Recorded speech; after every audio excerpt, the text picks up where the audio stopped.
Welcome to a special edition of the 538 Politics Podcast. My name is Jody Avirgan. Special edition podcast, not an emergency podcast. There is a subtle distinction because we are here, as we mentioned on Monday's show, to have a conversation about Cambridge Analytica, Facebook, this big swirling data story. It's one we've been meaning to have and meaning to sort of carve out space for, and this is that space. So here to have the conversation is my colleague, Clare Malone, politics reporter at 538. Hello, Clare. Hey, Jody. And we're going to be talking to our pal Daniel Kreiss, who's joining us from Chapel Hill, associate professor in the School of Media and Journalism at UNC Chapel Hill. Hello, Dan. Welcome back to the show. Thanks so much. It's great to be here. And I will briefly plug that Dan and I did a whole series on the history of data and politics way back in 2016, which, already almost 2 years ago. But a lot of this stuff is still relevant, and we're still here talking about all of that. So I'm glad to be talking about it. Maybe not so glad about the state of affairs. But one advantage we have of doing this kind of a week after the news broke is that we can hopefully do a little more analysis, take a step back, and not have to follow the twists and turns. That said, let me just try and catch us up to speed, and then I'll mostly let the two of you take it from there. But tell me if I missed some of this TikTok here. But basically, Cambridge Analytica is a data firm that worked for, among others, the Ted Cruz campaign in the 2016 primaries. And as Claire told me just before we got here, got fired by the Ted Cruz campaign. But then they went on to work with the Donald Trump campaign in the 2016 general election. Throughout, they've made these bold claims about their ability to use data, particularly Facebook data, to target voters with highly persuasive ads. We can get into kind of some of that targeting. But then recently, and the reason there's this big news story, it was revealed that they were working with a huge database of Facebook data from Facebook users that was originally compiled when a number of users took a quiz online. And in taking that quiz, they agreed to hand over some of their information, but they were also agreeing to hand over data of all of their friends. And that's what kind of supercharged this database and turned it into this massive, massive database that Cambridge Analytica acquired. I'll use that word carefully, acquired, and then used in the Trump campaign. So that's kind of the latest news. It's opened up all these questions about where the data came from, how it was used, and also what Facebook's role was in this. And Facebook has obviously, as I think everyone listening knows, has had to do a lot of damage control about their role in all of this, which we can certainly get into. Any parts of the TikTok that I missed before we sort of talk about what we feel like are the big themes here? The only thing I would add is that it does seem like on a daily basis, new details come out about some aspect of the story, some aspect of the data, whether it was used or not. There's a lot of, I think there's a lot of questions we don't know the answer to. We know that this data set that you mentioned exists, but we don't know for certain whether it was used, how extensively it was used, by whom, for what ends, and with what effects. Dan, maybe you can, there's sort of a morass of information and players here, it feels like. So you kind of have, Cambridge Analytica and Facebook. The Trump campaign is creeping in there. Of all these streams of the story, can you sort of break down for us what's sort of the first tier of the story that we should be paying attention to, the second tier? Can we break it down for people? Yeah, so I could attempt to do that. And I guess like everything that I'll say sort of comes with the caveat that this is very much a rapidly unfolding story, and it's very much sort of research in progress. So if we think about versioning, this is like version 1.0, and, maybe a book that comes out 3 years from now is like version 5.0. I guess in terms of the tiers of the story, I think that the first deals with Cambridge Analytica. How effective is Cambridge Analytica, or is it mostly all about like sort of marketing their services? Snake oil salesman. Yeah, and I would say that the criticism that you often hear among a lot of people, particularly in Republican circles at the highest level of politics, is that they were much better marketers than they were political data brokers or political data operatives when it actually came time to do the hard work of campaigning for candidates. I think the second sort of piece of the story is Cambridge Analytica's relationship with Facebook and the fact that Cambridge Analytica used data that was clearly in breach of Facebook's rules that sort of govern third-party transfers of data. But broadly, does Facebook have sort of those safeguards in place?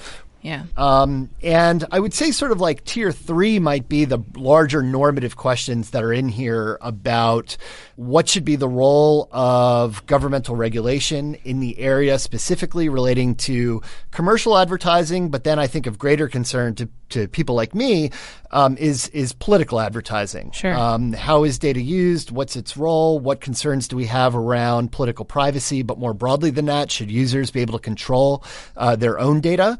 And the ways that it's used, how much transparency and disclosure should we require platforms like Facebook to have, particularly in the context of politics, and what are the sort of democratic stakes involved of all these things? The way I've started to think about it is I'm wondering as I'm reading this story and, others that have come up over the years, whether or not we're kind of in almost like the Wild West era of Facebook and data, because the way the story to me has been spun is a little bit, I'm a little bit confused about what the norm was before this, this big investigation into Cambridge Analytica came out, because, Facebook does let companies or apps kind of do what Cambridge Analytica did, right?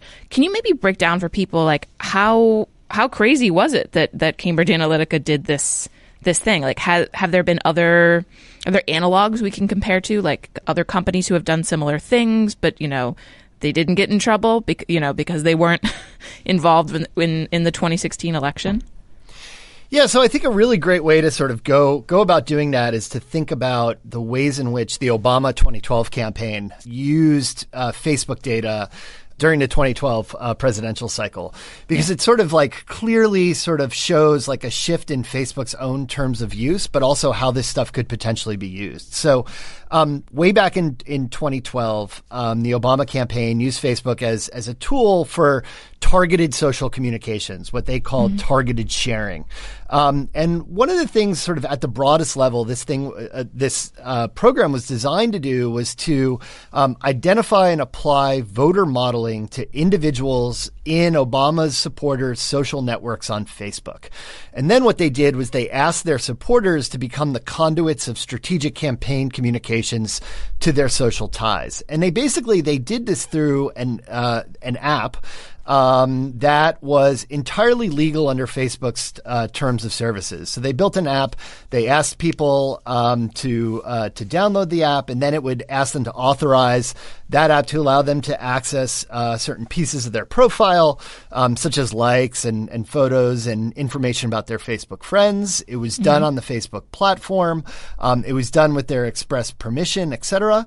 And at the time, Facebook allowed developers of apps to gain access to data on people's friends through the consent, right, of the person who downloaded the app and authorized its use.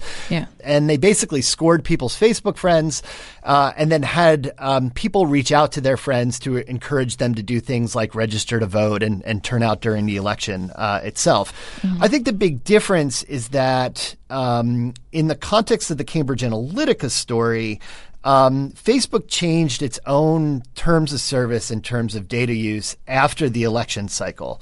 Originally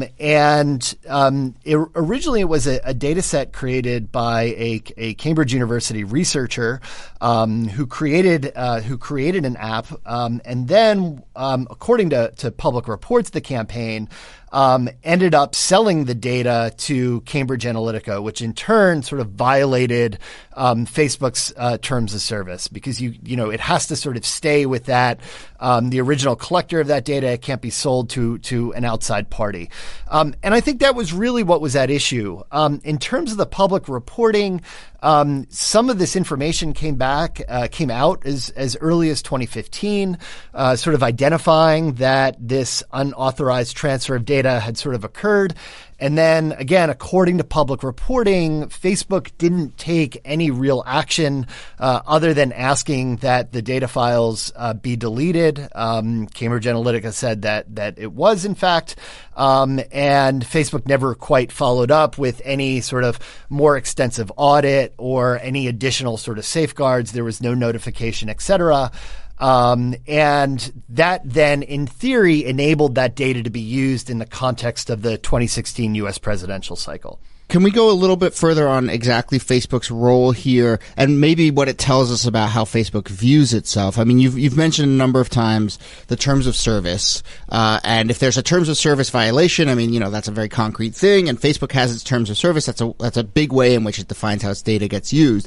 But beyond that, I think Claire was hinting at this, Facebook would go to organizations, not just political organizations, but the news organizations, and said, hey, we can come and we can meet with you and we can help you reach the people you want to reach, whether it's voters or readers, using our tools. And they were sort of actively egging this on. So I'm just trying to figure out how we should think about Facebook as a platform whose terms of service got exploited by this data work versus an organization that was also trying to promote this kind of work. Right. So absolutely, Facebook works proactively with all sorts of different commercial, nonprofit, governmental, and electoral entities in order to facilitate ad sales. So in a recent piece I wrote with my colleague Shannon McGregor at Utah, we basically sort of did a large-scale analysis of all the different ways that Facebook, in addition to other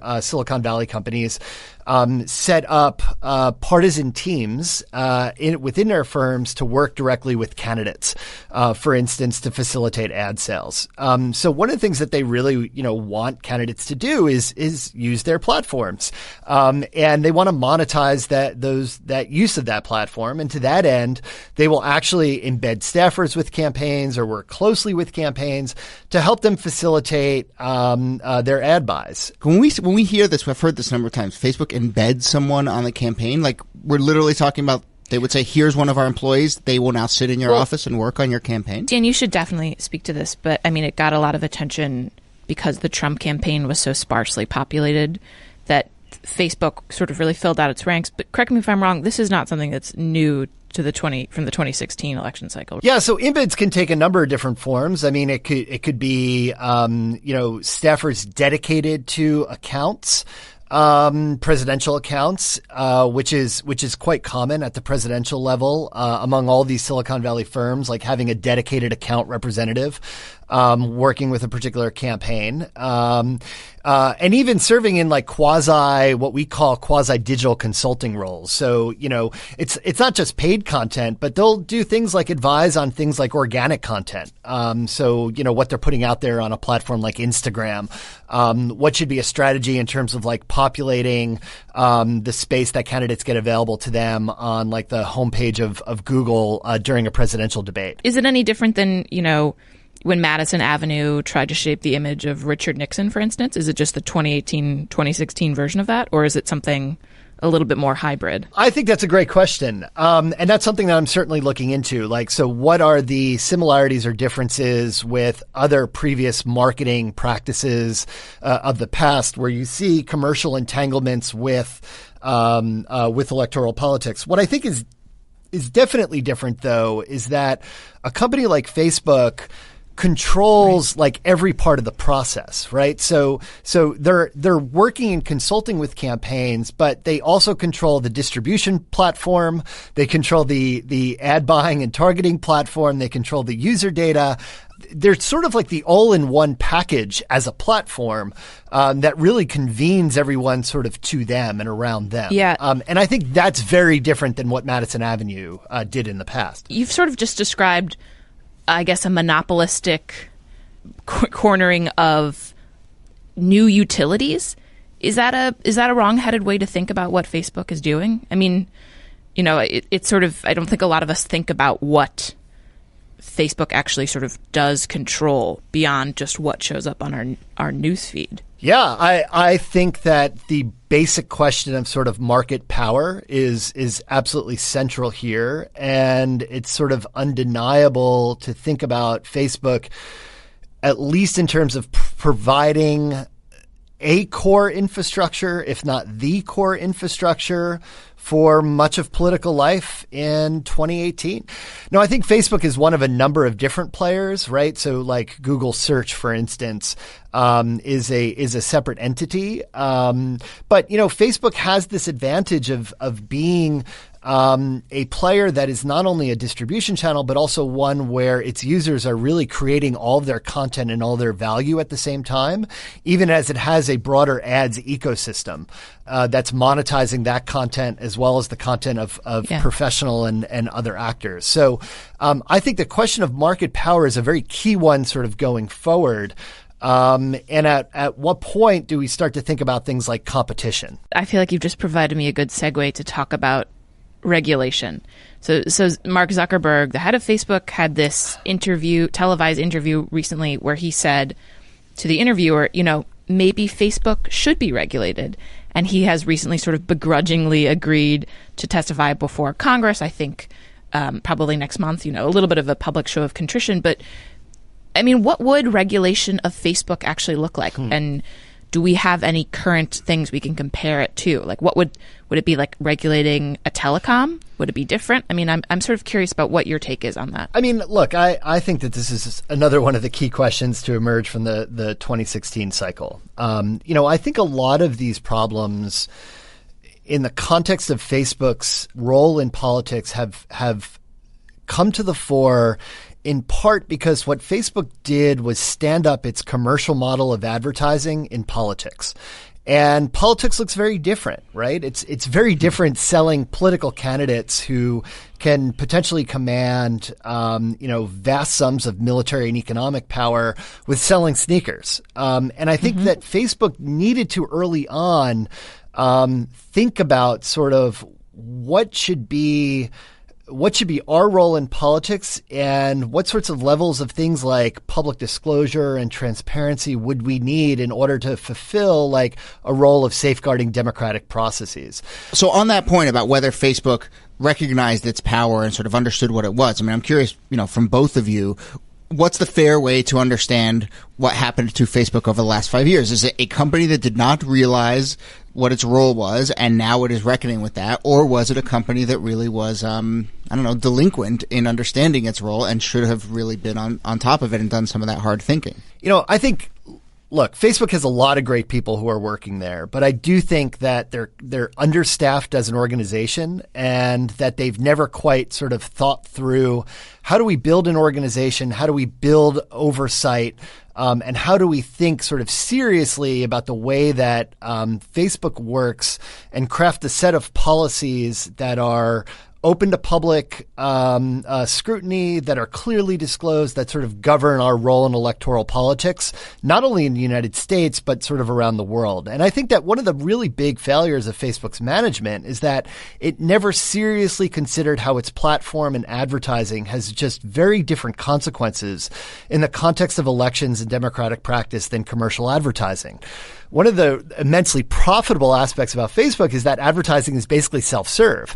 And it's sort of like a very hands-off sort of approach. But I think that precisely is what opens the door to outside actors like foreign agents to sort of come in and abuse the platform in the context of a democratic election. And I would argue that all this stuff actually should have been thought through in advance and wasn't that hard to kind of anticipate that if you have a really open platform and you have organized strategic interests, like not only nation states, but let's say organizations that are really well funded and have strategic interests, you can imagine that platform being abused or gamed in some particular way. And I think Facebook needed to think about that. And Dan, you're describing, a sprawling behemoth of an entity, i.e. Facebook. And so I just want to, and people have talked about, during the actual 2016 election, there was a lot of flack when people found out that, Facebook has a news team with people who had backgrounds in journalism, and they're deciding what's news and what's not. And then people are saying, well, is Facebook, is it a media company? Yep. So when we're talking about, but we're also talking about it as advertising and all of these different things. I mean, I'm almost wondering, if we have solid liquids and gases and companies in the world, is Facebook plasma? Is it this weird thing that no one quite knows what it is? And to that end, I mean, you're probably not going to give the definitive answer here, but what regulatory entity would most likely be the one to sort of try to corral Facebook? I mean, we had early internet regulations back in the, I want to say late 90s, early 2000s. Do we broaden those? I mean, what actually happens with Congress and Facebook oversight? Yeah, I think that's a really complicated question. And less of my expertise is sort of in the policy domain than it is like studying sort of the ways that electoral actors use Facebook and other social media platforms and data. But what I would say is that like there's a number of different things that are kind of on the table in the context of like different and different federal agencies that could be involved, right? So the Federal Trade Commission, for instance, has been involved in sort of issuing a consent decree with Facebook way back in 2011 after there were a number of complaints around sort of violations of user privacy. And it's something that the FTC is looking into currently. The Federal Election Commission, obviously sort of plays a role in this as well. I think, there is the FEC this past week, I believe, sort of issued a draft proposal that would, amend the current regulations that are around online political advertising. That would try to create sort of more public disclosure in terms of which people, which organizations, which candidates are actually paying for internet communications, to sort of ensure that there is greater disclosure around those things. Potentially sort of spread out across a number of different agencies. And then to return to your earlier question, Clare, and I just sort of like want to, bring this up because it also kind of seems like ancient history, but like it's really important. But if like every time Facebook has sort of taken on a greater sort of role to try to think through some of these issues about politics. And you reference sort of the trending topics controversy on Facebook, right?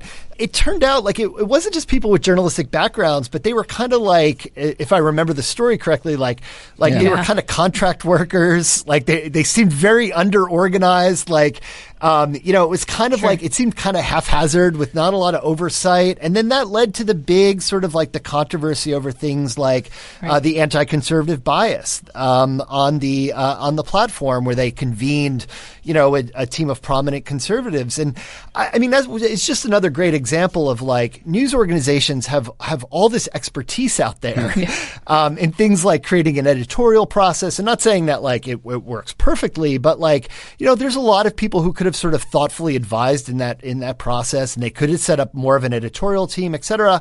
Instead, it appears that the response to that controversy was to go to a more algorithmic system, which then in turn opened the door to things like fake news.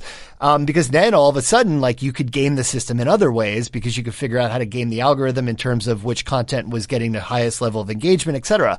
So it just seems like there's been a lack of sort of deliberateness in terms of like thinking about how to set up these organizational structures and how they should work, and how they should be executed in ways that sort of have a real impact on politics and the platform's role in it. Didn't the Denver Post just like fire half of their staff? I mean, there's plenty of seasoned, smart reporters floating around out there who Facebook could hire. They probably have the money. So maybe that's one next step. But let's loop back a little bit, and we got to start to wrap up a little bit. But can we loop back to Cambridge Analytica and the work that they were doing? We got a lot of great Twitter questions. The majority that we got were kind of along this basic question of, they talked a big game about the kind of work that they did and the kind of targeting they were able to do on Facebook. What was the term? Psychographic or something? Psychographic targeting. Yeah. How effective, do we have any way of measuring how effective that actually is and whether this stuff, persuades voters? This is sort of the big question, I think, that's debated in a lot of academic Twitter and, in sort of academic conversations, but also, the consensus among practitioners themselves is that a lot more of this was hype and marketing than it was actually a politically effective tool. And, so the basic sort of nutshell of the story was that, they sort of had this argument that the big five personality model, right? So openness, conscientiousness, extroversion, agreeableness, and neuroticism, would be able at the very least to predict people's political beliefs, their political values, and ultimately like their candidate choices.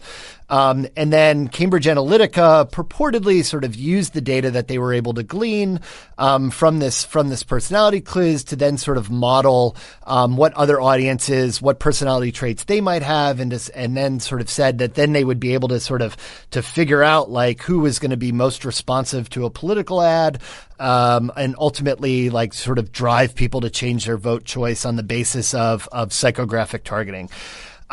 We have no public evidence whatsoever that this was deployed and that it would actually worked or was effective in any way. As you mentioned earlier, right, all reports sort of indicate that the Ted Cruz team fired Cambridge after the Iowa caucuses. The stuff that I hear when I talk to people sort of who are involved in this is that, the work that Cambridge did do for campaigns actually looked much more like a typical political campaign, voter modeling, voter targeting, where they were, sort of figuring out like what people's political beliefs were based on the sorts of data that actually is most predictive of people's vote choice. That's things like vote history, party registration, age, gender, geography, race, for instance, things that the existing political party voter files actually do quite well, and that the psychographic part was a really kind of brilliant marketing ploy that I think sort of sold a lot of people on Cambridge Analytica's, both sort of value in the marketplace and then depending on your political persuasion, their sort of Machiavellian control over the electorate. So we already had psychographic testing. We were just knew it by another name. Yeah. I mean, a lot of political campaigns are successful that way too. You just gussy something up with a new spin, and that's what's persuasive. As we start to wrap up, I think it's worth pointing out, and I'd love to hear both of you kind of reflect on this, that putting aside whether the specific type of targeting that was done by Cambridge Analytica was effective or not, the messaging in there was more than anything, I think, right, reinforcing stuff that was already out there. And I feel like we say this on the podcast all the time, but the most effective messages are ones that tap into an already existing narrative. So I just want to kind of make clear and get your thoughts on this. It's not like Cambridge Analytica was creating stuff out of whole cloth and then tilting the shape of the election. They were really just like nudging in a direction that the Trump campaign in this case was already pushing. If they nudged at all. If they nudged at all, yeah. So, I mean, one of the things from my perspective that has been consistently overlooked in the context of the story is the fact that digital ads are not the sum total of information that people are exposed to in the course of an election. Trump received upwards of $2 billion of free media during this election cycle. He was everywhere on cable news, on nightly television, and the like.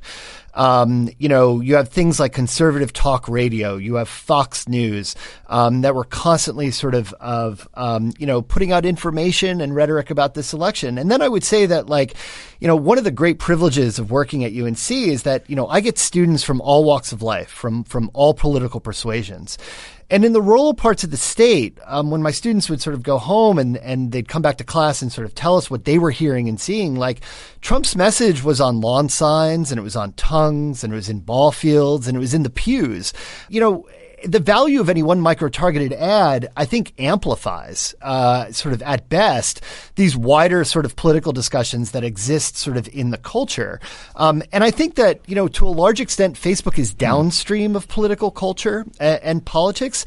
And yet, through their algorithmic sort of workings and ways that actors can sort of use the platform, it amplifies a lot of the sort of other conversations that we're having. And I'll also say, that it's a lot easier for us to talk about Facebook than it is to talk about things like race and class and things like inequality. And I think that those are the big themes of the 2016 election.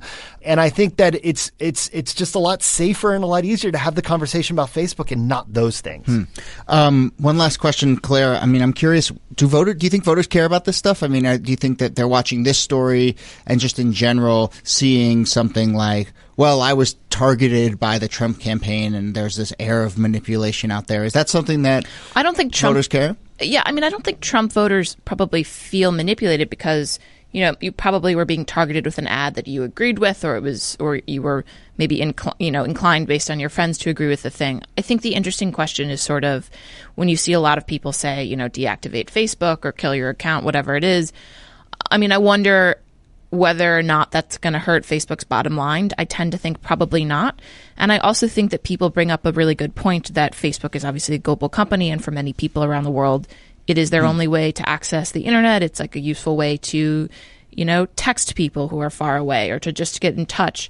So there should be a notion that it's not just about protecting Americans' privacy or whatever, that it's a global problem, and it's not, it's one where, maybe American regulation would help with sort of a greater good question. But I'm not really sure how much this will stick going forward into the midterm, say, like how much people will say, like, well, why am I getting this ad? I think perhaps there's going to be a greater awareness from people of saying, well, I'm going to go to my Facebook privacy page and shut off such and such settings, or I'm going to take such and such stuff off of Facebook, or maybe just use Facebook less, who knows. But I'm not sure how many I'm genuinely not sure how many people that will be. And I think it's kind of interesting to think about. Okay, I think we're going to leave it there. We're also have to give up this studio to the next people who are coming in to record something. So I will say thank you to Clare Malone. Thanks to you. Thanks, Jody. And thanks to Dan Kreiss of UNC Chapel Hill. Thanks, Dan. Thanks. This was great. And as we are wrapping, I will do another plug for this series that Dan and I did back in 2016 on the history of data and politics. And I will say that I actually went and re-listened to that last week to sort of get some context. And the thing that it did for me was it sort of really put this in the context and made me understand that this is really just sort of the next iteration of a conversation about data and politics and targeting and all of these things that we've been having for, hundreds of years. This goes back to the 1800s. So we're going to drop a link to that series in the description for this podcast. So if you want to listen to that, you can just click on that link and you'll be able to listen. Once again, my name is Jody Avirgan. We'll be back with our regular show on Monday, unless there's some crazy news between now and then. Thanks for listening.